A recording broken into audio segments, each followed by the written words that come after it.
ಸರಳ ಸಜ್ಜನಿಕೆಯ ನಡೆ ಮನ್ಸೂರ್ ಅಲಿ ಖಾನ್ ಜಯದ ಕಡೆ ಇದು ಸರಳ ಸಜ್ಜನಿಕೆಯ ನಡೆ ಮನ್ಸೂರ್ ಅಲಿ ಖಾನ್ ಜಯದ ಕಡೆ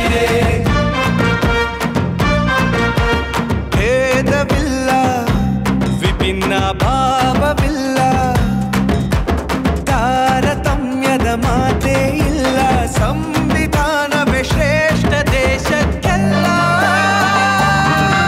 ಎಂಬ ಮನ್ಸೂರ್ ಅಲಿ ಖಾನ್ ನಡೆ ನಮ್ಮ ನಿಮ್ಮೆಲ್ಲರ ಜಯದ ಕಡೆ ಮಾನವತೆಯೇ ಇವರ ಸಿಂಗಾರ ಸಮಾನತೆಯ ಹರಿಕಾರ ದೀನದಲಿತರ ಕಣ್ಣೀರಿಗೆ ಬಿಳಿವಂತ ನೇಕಾರ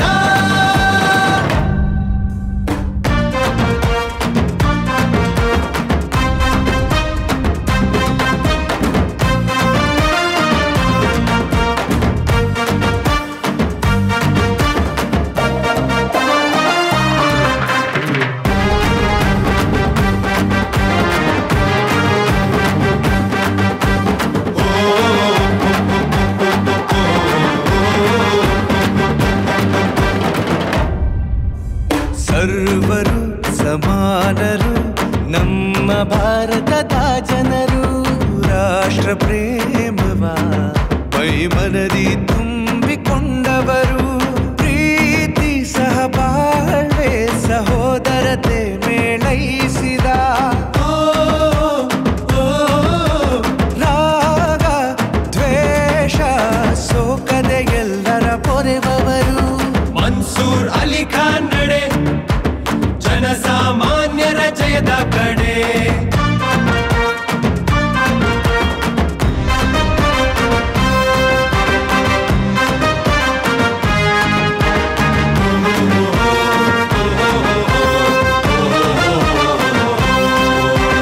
ತಂತ್ರಜ್ಞಾನ ಶಿಕ್ಷಣ ಕ್ರೀಡೆ ಮೂಲ ಸೌಕರ್ಯ ಹತ್ತು ಹಲವು ಕ್ಷೇತ್ರಗಳ ಪರಿಣಿತಿಯ ಸರದಾರ ರಾಜಕಾರಣ ಹಾಗೂ ಆರ್ಥಿಕ ಸಬಲೀಕರಣ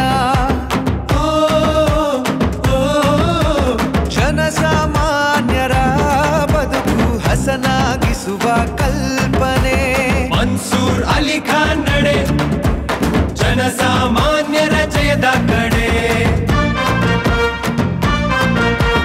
ಜಾತಿ ಧರ್ಮವ ಮೀರಿ ಅಣ್ಣ ತಮ್ಮಂದಿರಂತೆ ಕೂಡಿ ಎಲ್ಲೆಡೆ ಪ್ರೀತಿ ಹರಡಿ ಈ ಜನನಾಯಕನ ಜೊತೆಗೂಡಿ ಈ ಅಭಿಯಾನಕ್ಕೆ ಹೊರಡಿ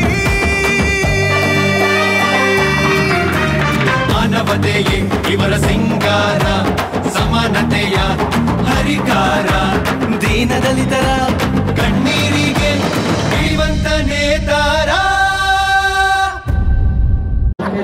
ಸಂವಿಧಾನ ಕೊಟ್ಟಿಲ್ಲ ಅಂದ್ರೆ ಇಲ್ಲ ಯಾರು ಸಾಧ್ಯ ಆಗ್ತಿಲ್ಲ. ಇವತ್ತು ಬಾಬಾ ಸಾಹೇಬ್ ಅಂಬೇಡ್ಕರ್ ಅವರು ಸಂವಿಧಾನ ಕೊಟ್ಟಿದ್ದ ಕಾರಣಕ್ಕೆ ನಾವೆಲ್ಲ ಇಲ್ಲಿ ರೋಷಾಗೊಂಡು ಕೂತಿರೋದು. ಹಾಗಾಗಿ ನನ್ನ ಜೊತೆಯಲ್ಲಿ ದೊಡ್ಡದೊಂದು ಜೈ ಭೀಮ್ ಎಲ್ಲ ಹೇಳ್ಬೇಕು. ಜೈ ಭೀಮ್, ಜೈ ಭೀಮ್, ಜೈ ಜೈ ಭೀಮ್. ವೇದಿಕೆ ಆಸೀನಿರುವ ನನ್ನ ಆತ್ಮೀಯ ಸ್ನೇಹಿತರು ಹಾಗೂ MP ಆದಂತ ವರ್ಕಿಂಗ್ ಪ್ರೆಸಿಡೆಂಟ್ ಆದಂತ GC ಚಂದ್ರಶೇಖರ್ ಸಾಹೇಬ್ರೆ, ನಮ್ಮ ಪಕ್ಷದ ಮುಖಂಡರು, ನನ್ನ ಆತ್ಮೀಯರು, ನಮ್ಮ ಅಣ್ಣ MLC ಆದಂತ CM ಪೊಲಿಟಿಕಲ್ ಸೆಕ್ರೆಟರಿ ಆದಂತ ನಸೀರ್ ಅಹಮದ್ ಸಾಹೇಬ್ರೆ, ಇನ್ನೊಬ್ರು ಆತ್ಮೀಯರು ಲೋಕಸಭಾ ಚುನಾವಣೆ ನಮ್ಮ ಪಕ್ಷದ ಅಭ್ಯರ್ಥಿ ಆದಂತ ಮನ್ಸೂರ್ ಅಲಿ ಖಾನ್ ಅವರೇ, ಶಕೀಲ್ ನವಾಜ್ ಅವರೇ, ಅನ್ವರ್ ಪಾಷಾ ಅವರೇ, DK ಅಲ್ತಾಫ್ ಖಾನ್ ಅವರೇ, CM ಫೈಜ್ ಅವರೇ, BT ಶ್ರೀನಿವಾಸ್ ಅವರೇ, DC ರಮೇಶ್ ಅವರೇ, ಅಪೋಲೋ ಚಂದ್ರಶೇಖರನ್ ಅವರೇ, ಅಯ್ಯೂಬ್ ಅವರೇ, ಗೌಸಿ ಅವರೇ, ವಿನಾಯಕ್ ಅವರೇ, ರವಿ ಪ್ರಸಾದ್ ಅವರೇ, ಸರವರ್ ಬೇಗ್ ಅವರೇ, ರಿಸು ಅವರೇ, ಬಾಬಾ ಅವರೇ, ಸರ್ದಾರ್ ಅವರೇ, N ಪ್ರಸನ್ನ ಅವರೇ, ಧನರಾಜ್ ಅವರೇ, ನಮ್ಮ ವಕ್ಫ್ ಬೋರ್ಡ್ ಡೈರೆಕ್ಟರ್ ಆದಂತ ಗಾಯತ್ರಿ ಅವರೇ, ಇನ್ನೊಬ್ರು ವಕ್ಫ್ ಬೋರ್ಡ್ ಡೈರೆಕ್ಟರ್ ಆದಂತ CM ವೆಂಕಟೇಶ್ ಅವರೇ, ಇನ್ನೊಬ್ರು ಡೈರೆಕ್ಟರ್ ಆದಂತ KMD ಆದಂತ ಮೌಲಾ ಅವರೇ, ಶಫೀವುಲ್ಲಾ ಅವರೇ, CM ವೆಂಕಟೇಶ್ ಗೋಪಾಲ್ ಅವರೇ, ಗಣೇಶ್ ಅವರೇ, ಮಧು ಅವರೇ, ವೇದಿಕೆ ಮೇಲೆ ಆಸೀನಿರುವ ಎಲ್ಲ ಪಕ್ಷದ ಮುಖಂಡರಿದ್ದೀರಿ ಅಂತ ಎಲ್ಲ ನಮ್ಮ ಪಕ್ಷದ ಕಾರ್ಯಕರ್ತರೆ ಆದ್ಮೇಲೆ ಮೊದಲಾಗಿ ಇವತ್ತು ಬಹಳ ಜನ ಇವತ್ತು ಜನತಾದಳ ಪಕ್ಷ ಬಿಜೆಪಿ ಪಕ್ಷದಿಂದ ಇವತ್ತು ಸೇರ್ಪಡೆಯನ್ನು ಮಾಡಿದ್ದಾರೆ. ಮೊದಲಾಗಿ ಅವ್ರಿಗೆ ಸ್ವಾಗತನ ಘೋಷಣೆ ಮಾಡ್ತೀವಿ. ಅದ್ರ ಜೊತೆಯಲ್ಲಿ ಶಫೀವುಲ್ಲಾ ಅಂತ ಜನತಾದಳ ಪಕ್ಷದಲ್ಲಿ ನಾವಿಬ್ರು ಜೊತೆ ಇದ್ದರು. ಜನತಾದಳ ಪಕ್ಷದಲ್ಲಿ ಅವ್ರದೇ ಅಂತ ಒಂದು ಶಕ್ತಿ ಕೊಟ್ಟಿದ್ರು. ಬಹಳ ವರ್ಷದಿಂದ ಜನತಾದಳ ಇದ್ರು. ಜನತಾದಳ ಪಕ್ಷ ಬಿಟ್ಟು ಇವತ್ತು ಅವರು ಕಾಂಗ್ರೆಸ್ ಪಕ್ಷ ಸೇರಿದ್ದಾರೆ. ಆನಂದ್ ಅಂತ ಅವ್ರು ನನ್ನ ತಪ್ಪುಗಳಿಂದ ಹೆಚ್ಚಿದ್ದನಪ್ಪ ಅನ್ನೋದು ಆನಂದ ಎಲ್ಲ ಇದ್ದಾನೆ. ಆನಂದ್ ಅಂತ ನನ್ನ ತಪ್ಪುಗಿಂತ ಹೆಚ್ಚು ನನ್ನ ಜೊತೆ ಜನತಾದಳ ನಿಂತವನು.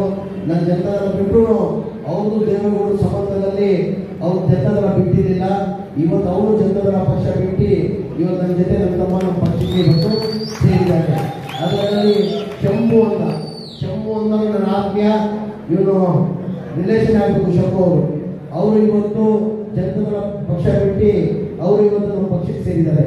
ಕಿರಣ್ ಅಂತ ಅವರು ನಮ್ಮ ಜೊತೆ ಇದ್ದವರು ಇವತ್ತು ಬೇರೆ ಕಾರಣದಿಂದ ಬೇರೆ ಪಕ್ಷಗಳು ಅವರು ನಮ್ಮ ಪಕ್ಷಕ್ಕೆ ಅವರು ಸೇರಿಕೊಂಡಿದ್ದಾರೆ. ಗಣೇಶ್ ಅವರು ನಮ್ಮ ಪಕ್ಷ ಅವರು ನಮ್ಮ ಪಕ್ಷದ ಮುಖಂಡರಾಗಿದ್ದರು. ಹಳೇ ಕಾಂಗ್ರೆಸ್ಸಿಗ ಏನೋ ಒಂಚೂರು ವ್ಯತ್ಯಾಸ ಇಲ್ಲ. ಮೊನ್ನೆ ಚುನಾವಣೆಯಲ್ಲಿ ಬೇರೆ ಪಕ್ಷಗಳು ತಿರ್ಗಾ ನಮ್ಮ ಪಕ್ಷಕ್ಕೆ ಸೇರಿದ್ದಾರೆ. ಅವರು ಒಂದು ಸ್ವಾಗತ ಮಾಡ್ತೀವಿ. ಅದನ್ನ ಬಹಳ ಜನ ಮೊಹಮ್ಮದ್ ತಾಯಿ ಅವರು, ಖಾಜಾ ಅವರು, ಅಕ್ಬರ್ ಅವರು, ಸುಮೋನ್ ಅವ್ರ ಸ್ನೇಹಿತರು ಬಹಳ ಜನ ಜನತಾದಳ ಪಕ್ಷ ಬಿಟ್ಟು ಇವಾಗ ಪಕ್ಷಕ್ಕೆ ಸೇರಿದ್ದಾರೆ. ಅವ್ರೆಲ್ಲರಿಗೂ ಸ್ವಾಗತನ ಮಾಡ್ತೀವಿ. ಅದ್ರ ಜೊತೆ ಮೊದಲಾಗಿ ಇವತ್ತು 9ನೇ ತಾರೀಕು 2 ದಿನ ಬಾಕಿ ಇದೆ ಉಗಾದಿ ಹಬ್ಬ. 11ನೇ ತಾರೀಕು ರಂಜಾನ್ ಹಬ್ಬ. ಉಗಾದಿ ಹಬ್ಬದ ಮೊದಲಾಗಿ ಅಡ್ವಾನ್ಸ್ ಅಲ್ಲಿ ನಿಮಗೆಲ್ಲ ಆರ್ಥಿಕ ಶುಭಾಶಯಗಳು. ರಂಜಾನ್ ಹಬ್ಬದ ನಮಗೆಲ್ಲ ಆರ್ಥಿಕ ಶುಭಾಶಯಗಳು. ಇವತ್ತು ಡಿಸಿ ಚಂದ್ರಶೇಖರ್ ಸರ್ ಹೇಳಿದಂಗೆ ಇವತ್ತು ಈ ಕ್ಷೇತ್ರದಲ್ಲಿ ಸೆಂಟ್ರಲ್ ಕಾಂಗ್ರೆಸ್ ಕ್ಷೇತ್ರದಲ್ಲಿ ಈಗ ಉಸ್ತುವಾರಿಯಾಗಿ ನಮ್ಮ ಕಾಂಗ್ರೆಸ್ ಪಕ್ಷ ನನ್ನ ಉಸ್ತುವಾರಿಯಾಗಿ ಮಾಡಿದ್ದಾರೆ. ಈಗ ಕಾಂಗ್ರೆಸ್ ಪಕ್ಷ ಇವತ್ತು ನನ್ನ ಕ್ಷೇತ್ರದಲ್ಲೇ ನಾನು ಲೀಡ್ ಕೊಟ್ಟಿಲ್ಲ ಅಂದ್ರೆ ನಾನು ಬಹಳ ಹಿನ್ನಡೆ ಆಗ್ತದೆ. ಇವತ್ತು ಡಿಸಿ ಚಂದ್ರಶೇಖರ್ ಸರ್ ಹೇಳಿದಂಗೆ ಹೋದ ಚುನಾವಣೆಯಲ್ಲಿ 54,000 ನಾನು ಲೀಡ್ ತಗೊಂಡೆ. ಈಗ ಈ ಚುನಾವಣೆಯಲ್ಲಿ ಕನಿಷ್ಠ ನಾವು 70,000 ರಿಂದ 70,000 ಲೀಡ್ ಕೊಟ್ಟರೆ ಮಾತ್ರ ನಿಮ್ಮ ಜಮೀರ್ ಅಹಮದ್ ನನಗೆ ಗೌರವ ಇಲ್ಲ ಅಂದ್ರೆ ಗೌರವ ಇಲ್ಲ ಅಂತ ಹೇಳ್ತಾರೆ. ಅದ್ರ ಜೊತೆ ಕೊಡಬೇಕು ಯಾರಿಂದ ಸಾಧ್ಯ? ನನ್ನಿಂದ ಸಾಧ್ಯ ಇಲ್ಲ, ಅದು ನಿಮ್ಗಳಿಂದಲೇ ಸಾಧ್ಯ. ನೀವುಗಳು ಮನಸ್ಸು ಮಾಡಿದ್ರೆ ನಾವು ಇಷ್ಟು ಮಟ್ಟಿಗೆ ಜನ ಸೇರ್ತಾರಂತ ನಾನು ರಸೀರಾಮ ಸಾಹೇಬರು ರಿಸ್ವಾನ್ ಬರ್ತಾ ನೋಡಿದ್ವಿ. ನಾನು ಬರೀ ಕಾರ್ಯಕರ್ತರು ಸಭೆ ಅನ್ನ ಕರಿಬೇಕಂತ ಚಂದ್ರಶೇಖರ್ ಸಾಹೇಬರು ಕಾರ್ಯಕರ್ತರು ಸಭೆ ಕರೆದಿದ್ರು. ಇಷ್ಟು ಮಟ್ಟದಲ್ಲಿ ಜನ ಬರ್ತಾರಂತ ನಾನು ನಿಮಿಷ ಒಬ್ಬರಿಗೆ ರಸೀರಾಮ ಸಾಹೇಬ್ರೆ ಯಾರು ಒಬ್ಬರು ನಮ್ಗೆ ಫೋನ್ ಮಾಡಿ ಬನ್ನಿ ಅಂತ ಹೇಳಿಲ್ಲ. ಅವರ ಬರೀ ನಮ್ಮ ಕಾರ್ಯಕರ್ತರು ಯಾರಿದ್ದಾರೆ ಅವ್ರನ್ನ ಕರೀದಿ ಅಂತ ಹೇಳಿದ್ರು. ನನ್ನ ಮೇಲೆ ಅಭಿಮಾನ, ಪಕ್ಷದ ಮೇಲೆ ಅಭಿಮಾನ ಇಟ್ಕೊಂಡು ಇಷ್ಟು ದೊಡ್ಡ ಮೊತ್ತದ ಜನ ಬಂದಿದ್ದಾರೆ. ಈ ಜನ ಇವತ್ತು ಬಂದಿರೋರು ಒಬ್ಬೊಬ್ಬರು ಒಂದೊಂದು ಶಕ್ತಿ ಕೊಟ್ಟಿದ್ದಾರೆ. ಈ ಕೂದೋರೆಲ್ಲ ಚಂದ್ರಶೇಖರ್ ಸಾಹೇಬ್ರೆ, ನಸೀರಾಮ ಸಾಹೇಬ್ರು ಒಬ್ಬೊಬ್ಬ ಕನಿಷ್ಠ 1,000 ಓಟ್ ಹಾಕೋ ಶಕ್ತಿ ಕೊಟ್ಟಿದ್ದಾರೆ. ಕನಿಷ್ಠ ಯಾರು ಶಕ್ತಿ ಅಂತಲ್ಲ, ಒಬ್ಬರಿಂದ ಒಬ್ಬರು ಅಂದ್ರೆ ಎಲ್ಲರೂ ಶಕ್ತಿ ಕೊಟ್ಟಿರೋರು. ನಾನು ಎಲ್ಲರಿಗೂ ನಾನು ಕೈ ಜೋಡಿಸಿ ಸ್ವಾಮಿ ಮಾಡ್ಕೊಳ್ಳೋದು ನಿಮ್ಮ ಶಕ್ತಿಯನ್ನ ಈ ಚುನಾವಣೆಯಲ್ಲಿ ತಾವು ಸಾಬೀತುಪಟ್ಟು ನನ್ನ ಮರ್ಯಾದೆಯನ್ನು ಉಳಿಸಬೇಕು. ನನ್ನ ಮರ್ಯಾದೆ ತಮ್ಮ ಕೈಯಲ್ಲಿ ಅಂತ ಹೇಳಕ್ ಬಯಸ್ತಾ ಇದ್ದೀನಿ. ಅದ್ರ ಜೊತೆ ನಮಗೆಲ್ಲ ಗೊತ್ತಿದೆ, ಈಗ ಕಾಂಗ್ರೆಸ್ ಪಕ್ಷ ನಮ್ಗೆ ಹೇಳಕ್ಕೆ ನಮ್ಗೆ ಬಹಳ ಆಸ್ತಿದೆ. ಕಾಂಗ್ರೆಸ್ ಪಕ್ಷದಲ್ಲಿ ನಾವು ನೋಡಿರ್ಬೋದು 2023 ಚುನಾವಣೆಯಲ್ಲಿ 5 ಗ್ಯಾರಂಟಿಯನ್ನು ನಾವು ಘೋಷಣೆ ಮಾಡಿದ್ವಿ. 5 ಗ್ಯಾರಂಟಿ ಘೋಷಣೆ ಮಾಡುವಾಗ ಎಲ್ಲ ವಿರೋಧ ಪಕ್ಷದವರು ಈ ಗ್ಯಾರಂಟಿಯನ್ನು ಇಂಪ್ಲಿಮೆಂಟ್ ಮಾಡಕ್ ಸಾಧ್ಯ ಆಗಲ್ಲ, ಬರೀ ಚುನಾವಣೆ ಬರೀ ಘೋಷಣೆ ಮಾಡಿರೋದು ಈ ಸಾಧ್ಯ ಇಲ್ಲ ಅಂದ್ರು. ನಾವು ಎಲೆಕ್ಷನ್ ಚುನಾವಣೆ ಗೆದ್ದಾದ್ಮೇಲೆ ಒಂದೇ ತಿಂಗಳಲ್ಲಿ ನಾವು 5 ಗ್ಯಾರಂಟಿನ ಇಂಪ್ಲಿಮೆಂಟ್ ಮಾಡ್ತೀವಿ. ಮನೆಗೆ 2,000 ಕೊಡ್ತಾ ಇದ್ದಿಲ್ಲ, 2,000 ಕೊಡ್ತಾ ಇದ್ದೇನೆ. ಮನೆಗೆ ಹೋಗಿರ್ಬೇಕು 2,000 ರೂಪಾಯಿ. 5 ಕೆಜಿ ಅಕ್ಕಿ ಇದ್ದಿದ್ದು 10 ಕೆಜಿ ಅಕ್ಕಿ ಮಾಡಿದ್ದೀವಿ. ಎಲ್ಲರಿಗೂ 200 ಯೂನಿಟ್ ಕೊಂಡು ಕರೆಂಟ್ ಫ್ರೀ ಅಂತ ಮಾಡಿದ್ದೀವಿ. KSRTC ಬಸ್ಸಲ್ಲೆಲ್ಲ ಫ್ರೀ ಅಡ್ಡಾಡ್ತಾ ಇರ್ತಾನೆ.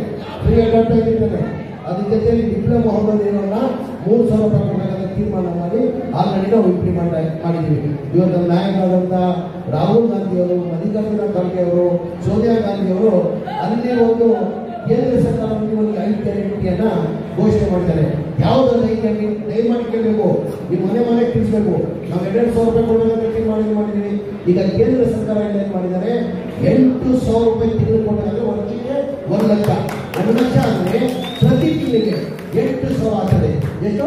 8,000 ರೂಪಾಯಿ ಮನೆಗೆ ಅಂದ್ರೆ ವರ್ಷಕ್ಕೆ 1 ಲಕ್ಷ ಕೊಡಬೇಕಂತ ತೀರ್ಮಾನ ಮಾಡಿದರೆ ಪ್ರತಿ ಬಡವ ಮನೆಗೆ ಹೆಣ್ಮಕ್ಳು ಯಾರಿದ್ದಾರೆ ಅವರಿಗೆ 8,000 ಕೇಂದ್ರ ಸರ್ಕಾರ ಬಂದರೆ 8,000 ಕೊಡ್ತೀವಿ ಅಂತ ತೀರ್ಮಾನ ಮಾಡಿದ್ದಾರೆ. 8,000 ಮತ್ತೆ 24,000 ಎಷ್ಟಾಯಿತು? ನಾವು ಕೇಂದ್ರ ಸರ್ಕಾರ ರಾಜ್ಯ ಸರ್ಕಾರ ಎಲ್ಲ 24,000 ಕೊಡ್ತಾ ಇದ್ದೀವಿ. ಎಷ್ಟಾಯಿತು?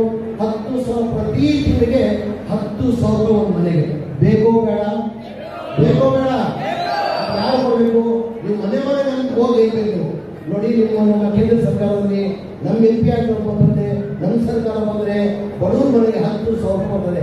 ಅದ್ರ ಜೊತೆಯಲ್ಲಿ 10,000 ಜೊತೆಯಲ್ಲಿ current free, 200 unit current free, 10 KG ಅಕ್ಕಿ, ಬಸ್ಸಲ್ಲೆಲ್ಲ ಕಡೆ ಅಡ್ಡಾಡ್ಬೋದು. ಇದು ಬೇಕೋ ಬೇಡ? ಬೇಕೋ ಬೇಡ? ಇವೆಲ್ಲ ನೀವು ಮನೆ ಮನೆಗೆ ತಿಳಿಸಿ ಈ ತರ ಒಂದು ಸರ್ಕಾರ ಬಂದ್ರೆ ಈ ತರ ಗ್ಯಾರಂಟಿಯನ್ನು ಘೋಷಣೆ ಮಾಡಿದಾರಂತೆ ನೀವೆಲ್ಲರೂ ತಿಳಿಸ್ಬೇಕಂತ ಹೇಳ್ತಾ, ಅದ್ರ ಜೊತೆಯಲ್ಲಿ ಕಾಂಗ್ರೆಸ್ ಪಕ್ಷಗಳಲ್ಲಿ ಬೇರೆ ಪಕ್ಷಗಳಲ್ಲಿ ವ್ಯತ್ಯಾಸ ಮಾಡಿ.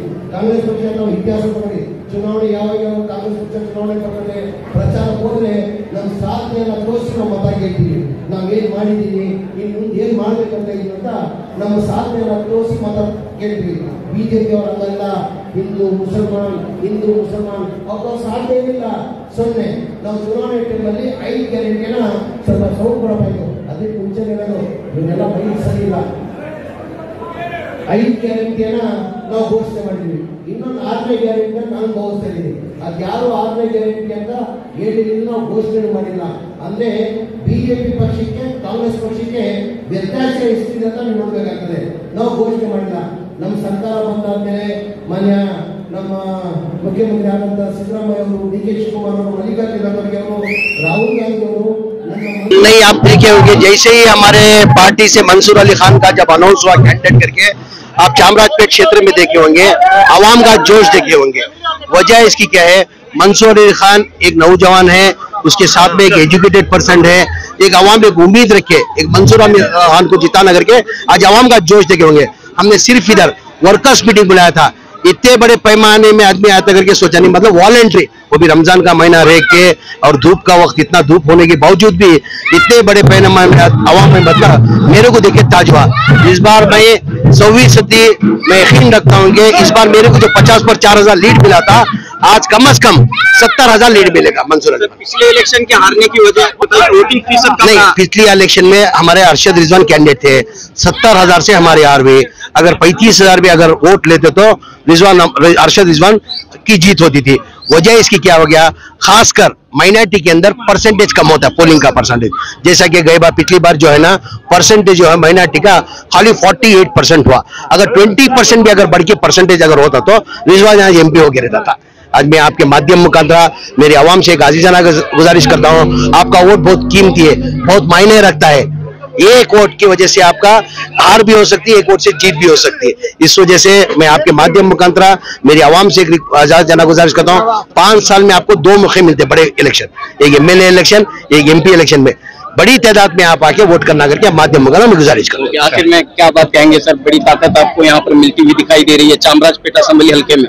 जी, जमीर भाई के जो पार्टी वर्कर्स और जमीर भाई की जो यहाँ पर गुडविल है, वो गुडविल आप देख रहे हैं सर। ये पार्टी वर्कर्स मीट थी, लेकिन जो हुजूम और जो लोग आए हैं, सो मुझे यकीन है चामराजपेट की आवाम और जमीर भाई की पूरी कोशिश से जरूर कांग्रेस पार्टी यहाँ पर जीते, बेंगलुरु सेंट्रल पार्लियामेंट्री कॉन्स्टिट्यूंसी जीते। क्या वादा करना चाह रहे हैं? क्या एक बड़ा वादा यहाँ पर आप करना चाह रहे हैं? यहाँ पर हम हमेशा हमारा प्लेटफॉर्म है डेवलपमेंट और जो आम आदमी है उसका वेलफेयर की बात कर रहे हैं। हम कोई मेन एजेंडा डेवलपमेंट का ही है हमारा। हम कभी भी चुनाव होता है, देख लो चुनाव के वक्त पर कांग्रेस का इतिहास आप निकाल के देख लो, जब चुनाव होता है हम प्रचार के लिए जब जाते तो हमारे प्रोग्राम बताते हम कि हमने क्या किया था, आने वाले दिन हमें क्या करने वाले करके।